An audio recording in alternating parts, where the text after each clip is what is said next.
Hi, I'm Dr. Gary Sachs, and I'm here with Theresa Schmidt, our nutritional therapist here at Sachs Wellness Center. And we're going to talk about food and what to eat, and specifically trying to zero in on kids.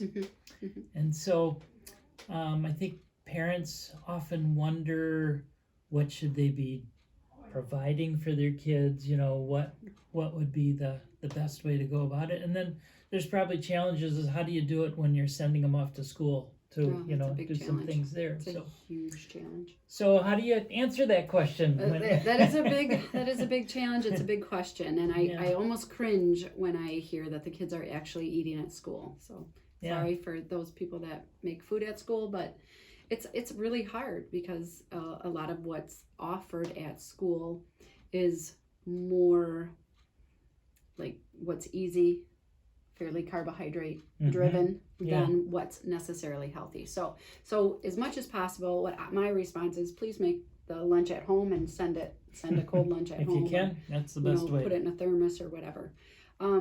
But mostly what we want to make sure is that the child gets good nutrition in what they are eating. Now, kids aren't perfect. We aren't perfect.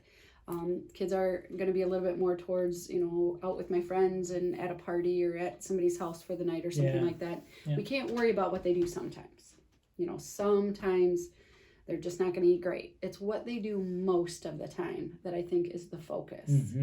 And so the things we should have are protein, good fats, and vegetables. It's pretty straightforward. Now, getting that done is harder, but basically, can we have some carbs? Sure. Kids can have carbs. They should be clean carbs. They should be the better carbohydrates, like potatoes and sweet potatoes and squash and things like that. We should have that, but it should be a variety, not like the same thing every day all the time. And get some green in there. Goodness, let's get some green in there. Let's get some color in there. And all the colors, they all have benefits. But if we don't get any other color, we should get green in there. But purple is excellent. Purple is really good. And the vibrant colors, the red, the green, the orange, the yellow peppers. And if we're not doing so much sugar, then the taste buds aren't like everything has to be either really super sweet or really super salty. And so if we can get that kind of food out of the way, then other food actually tastes good to them. If there's too much sugar and too much salty things, then they don't want to eat broccoli or green beans or things like that. So we want to, that's one of the reasons we want to get that other kind of food out of the way. I was thinking just thinking of the challenges that parents have, and so I was thinking about, what happens a lot. And we may not be conscious that this is forming a habit that's going to affect people later in life, but using really, really sweet, really foods that we can't really recommend as rewards. We know that nobody's going to be perfect. Okay, we know that. But the problem in using those as rewards tends to cause problems later on too. They get that emotional attachment to that sweet food.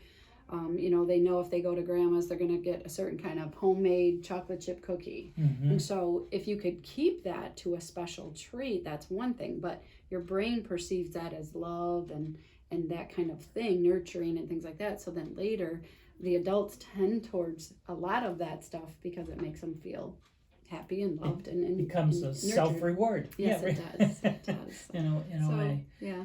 And then I also thought, maybe we could give some ideas for what kinds of things kids could have as snacks, or what could be packed in a lunch, or what could be sent to them. So I know one of the things that kids seem to really like is using something like nut butters stuffed in celery. Or, exactly.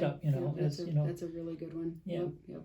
So that kind of thing. I also, if it has to come down to it, if we could get some really good quality, and there is good quality meat out there, and put a lettuce wrap together with meat and some cheese, some clean cheese, and whatever they like, and then roll it up and put it in a thermos.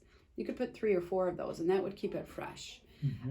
Or don't even worry about the lettuce. I mean, try to get these greens in, so I like the lettuce if we can. But you could get the sweet peppers and you could roll the meat and cheese around the peppers, stuff it in the thermos, and they can eat 4 or 5 or 6 of those. And they're still fresh. I am totally about soup and things like that. Sure. Stew, you can get so many chili, veggies in there. And yeah, all that kind of stuff. And put it in a thermos. And then it's still hot when they open it. We're coming into fall and winter. So, and I even encourage people to do that for breakfast. We don't have to eat breakfast food for breakfast. It is not the rule. So I'd much rather the person have, soup or stew or something like that.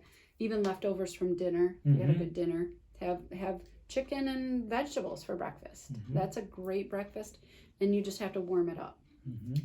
For the kids too, a lot of people are like up and out. They got to get it on the way to school. They're driving to school. So I do encourage, make up a batch of scrambled eggs, put what they like in it, broccoli and ham, or broccoli and sausage, or peppers and onions and sausage, whatever mix they like.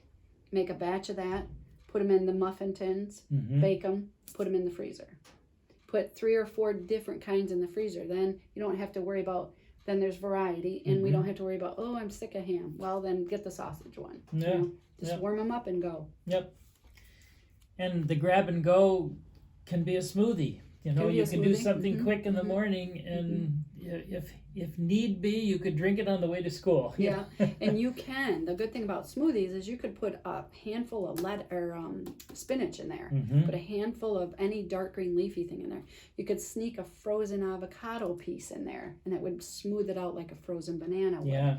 And it would be good for them. Yeah. And they wouldn't have this sugar crash at 9:30. So whatever class is at 9:30, they've never even seen that that information because they're crashing. Yeah. So these things would help them get through the morning very well and be healthy. Yep. So that'd do better be in great. School. That'd be great. And that's another point. A lot of kids are in sports. And so performance wise, we want to make sure those kids are getting really good protein, really good fat, instead of carbohydrates. Like, we don't want to carb load before sports. Yeah. So if the option is whatever's on sale at the school, like pizza or hot dogs, that is not the direction you want to go in for good performance. Yeah. It's another plug for the celery nut butter thing, because a lot of times kids are done with school and they got to go right to their sport afterwards. They need something then. And the quality fats from the nuts would be great. Candy bar isn't where you go with them. At that point. And I have to admit, most health food bars are a glorified candy bar. Anybody that's seen me has probably heard me say that. So just be cautious of that. But it's another good place for a protein drink. Yeah. You can put some good things in that protein drink, and that kid will get right through that sport. Yeah, and then they're not feeling that they got something heavy they just ate. And dragging in the sport that they're trying to do. Yeah. So, good. So we think that we're hoping these suggestions will be helpful for you and your children. If you have any other questions, you want to get in touch with us, it's easy to do. You can call us, 989-732-7000, or you can reach out over our website, www.sacswellnesscenter.com.